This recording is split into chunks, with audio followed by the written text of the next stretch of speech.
Hi there. So my husband, God bless him, has been doing Daf Yomi, and he's been sharing with me some gems on the way. And I wanted to share this one in particular that I've been using on a daily basis with myself, with my clients. And I feel like it's so healing and important to hear this. So I wanted to share it. In Talmud Brachot, we're talking 5a, 5b area.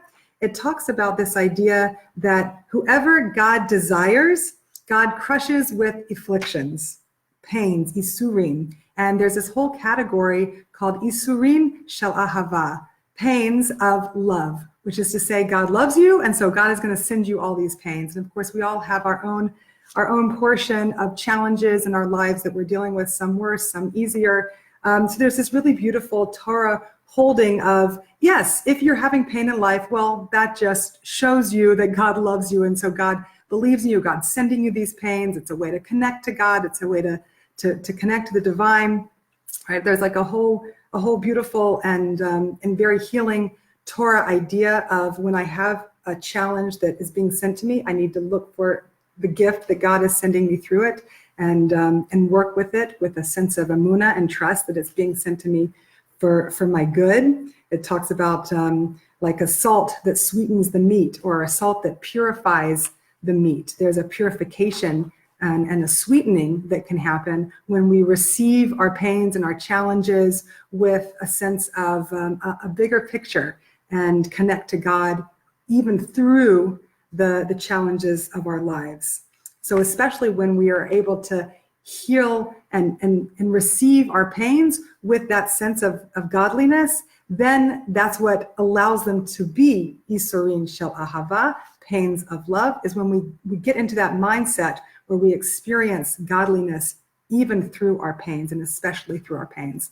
So wonderful. It's this beautiful, basic, straightforward Jewish idea of connecting to God even in your pain. And of course, then you turn the page. And what happens when you turn the page is this whole really intricate and complex and fascinating twist on the very same story. And that's what I want to really get into here together a little bit. So God help me with this big book. Thank God there's some translation here for me. So it's talking about the story of a bunch of rabbis who are about to get really sick, okay? So it opens up by talking about Rabbi Yochanan. And it says in the beginning that Rabbi Yochanan, he carries around with him in his pocket a little bitty bone of his 10th child. That is to say that he has lost 10 children. So this is a person who definitely knows the path of isurim shel ahava, to the extent that he carries around in his pocket a bone of his child to remind him of that love, to remind him of the power of the pain. But here's where the story goes. So it talks about how an elder came to him, and there was another rabbi who came to him and was also sick. Okay? And this rabbi, sorry, wrong page. Rabbi Chia bar Abba was ill. Rabbi Yochanan goes to visit him, and he says to him, "Are these afflictions dear to you?"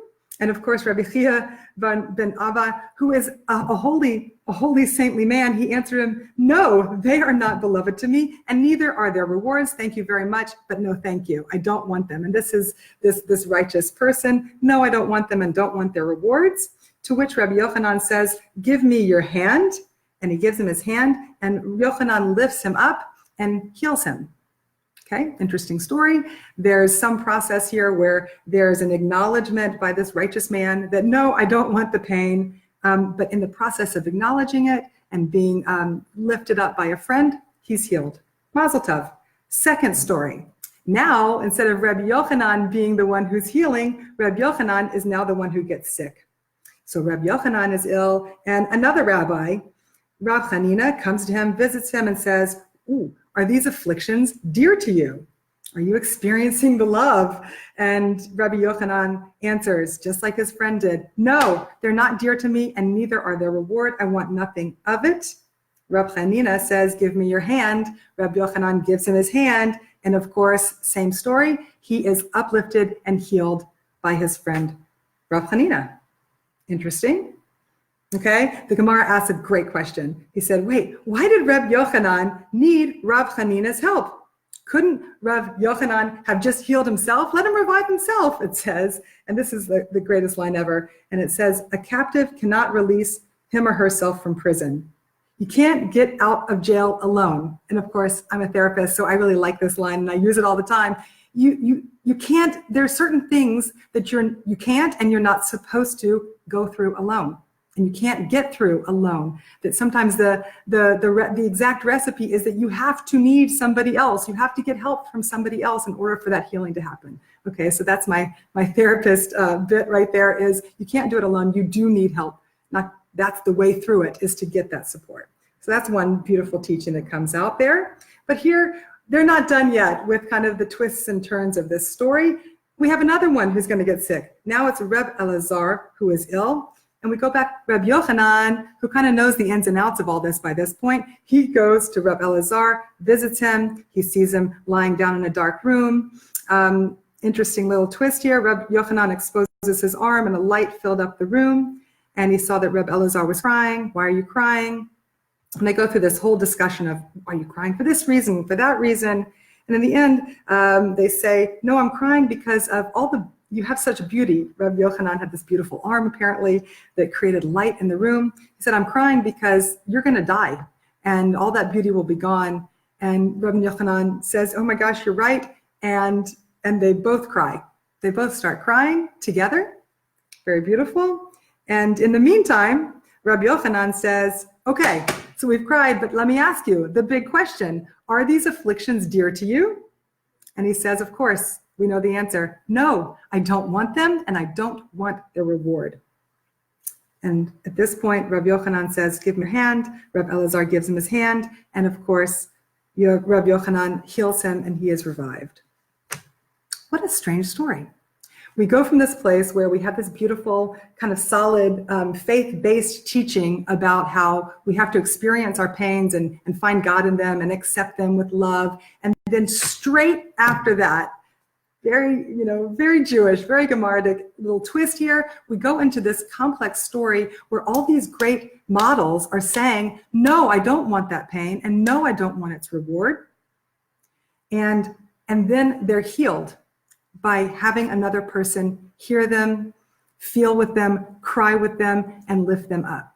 And this is, I love this because I feel like nothing is always one step. There's always multiple steps. There's always paradox involved with growth and with healing. And the paradox here is, and I say this in my sessions all the time with clients, is like, on the one hand, yes, believe that God is sending you these pains, and it's true, and fully believe that. At the same exact time as you fully say, no, I don't want this, and no, I don't want its reward. Acknowledging that side of the righteous truth as well is crucial to the healing. And then, of course, the third element, which is sharing that with somebody else. Acknowledging it outside aloud to myself, acknowledging it to others, to another person, and letting the two of you sort of hold that painful truth in all of its deserved intensity and horror and pain. Holding and acknowledging just how hard it is. That we should know that when we want to go and comfort somebody, we don't go and we say to them, oh, great, here you're getting an isurin shel ahava, an affliction because God loves you. No. The way to hold another person in their suffering is to be there with them in just how bad it is, and lift out, hand them your hand and uplift them, not through telling them that everything is perfect, but through being there with them in the imperfect. And that's really this beautiful path of healing that's just kind of thrown out, one of a million gems right here in the Gemara that we can take and use in our own lives. So what's the big takeaway is I hope that next time you feel pain, you can find God in it. We don't want to skip over that either. Look for God in it. Look for the ways in which you can grow from it and learn from it and connect to something higher through it, and also give it its rightful expression and acknowledgement of just how bad it is, and get help from somebody else. Talk to somebody else, talk it out, talk it through. And in the process of that sharing and that processing with another person, are you free from your jail?